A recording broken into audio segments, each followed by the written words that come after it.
તેમજ મારા વહાલા ભાઈઓ તથા બહેનો, આપ સર્વને હું આ કાર્યક્રમમાં દિલથી આવકારું છું. આજના દિવસે આપણે અહીં વિશેષ કાર્યક્રમ માટે એકઠા થયા છીએ. આજના પાવન પર્વ નિમિત્તે આપણે દેશનો 79મો સ્વાતંત્ર્ય દિવસ ઉજવવા જઈ રહ્યા છીએ.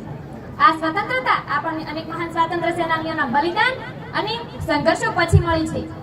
આજના દિવસે આપણે વીર સપૂતોને યાદ કરીએ, જેમણે આપણને સ્વતંત્રતા અપાવવા માટે પોતાનું સર્વસ્વ ન્યોછાવર કર્યું. સ્વતંત્રતા એટલે માત્ર રાજકીય આઝાદી જ નહીં, પ્રકૃતિની જાળવણી અને પર્યાવરણની સુરક્ષા એ પણ સ્વતંત્રતાનો જ એક ભાગ છે.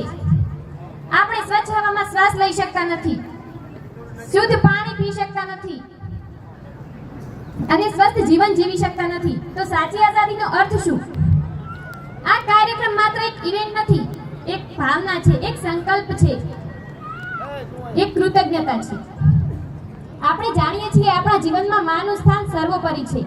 માં આપણને જન્મ આપે છે, સંસ્કાર આપે છે, આપણને જીવવા માટે આજીવન સાચો રસ્તો બતાવે છે.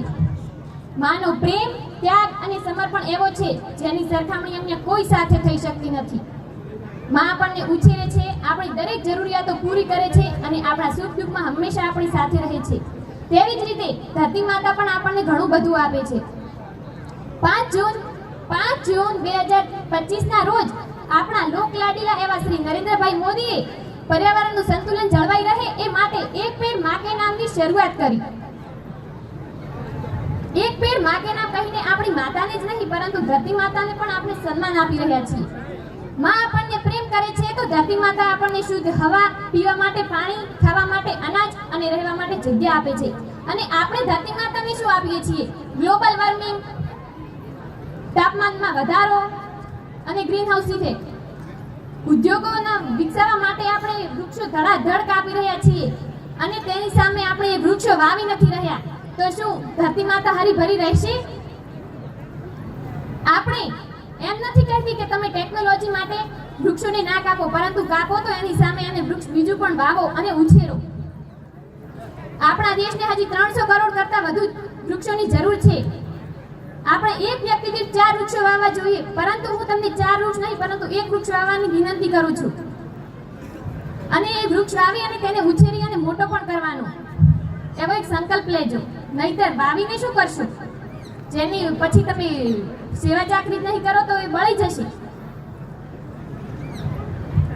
તો ચાલો આપણે એક વૃક્ષ વાવવાનો સંકલ્પ કરીએ. आओ सब मिलकर पेड़ लगाए, आओ सब मिलकर पेड़ लगाए, इस धरती को फिर से स्वर्ग बनाए, इस धरती को फिर से स्वर्ग बनाए. આપણે એક વૃક્ષ વાવીને આપણી માતા અને ધરતી માતા બંને પ્રત્યેની કૃતજ્ઞતા વ્યક્ત કરવા જઈ રહ્યા છીએ. धरती माँ की है यही पुकार, धरती माँ की है यही पुकार, पेड़ लगाकर करो श्रृंगार, पेड़ लगाकर करो श्रृंगार. આ કાર્યક્રમ આપણને એ યાદ કરાવે છે આપણે આપણી બંને માતાઓ પ્રત્યે હંમેશા ઋણી રહેવું જોઈએ. છેલ્લે હું તમને એટલું જ કહીશ અને એક વિનંતી કરવા માંગુ છું. તમે તમારા ઘર, ગામ કે શેરીમાં બધું નહીં પણ એક વૃક્ષ જરૂર વાવશો અને ધરતી માતા પ્રત્યે પોતાનું યોગદાન આપશો. અસ્તુ. આભાર.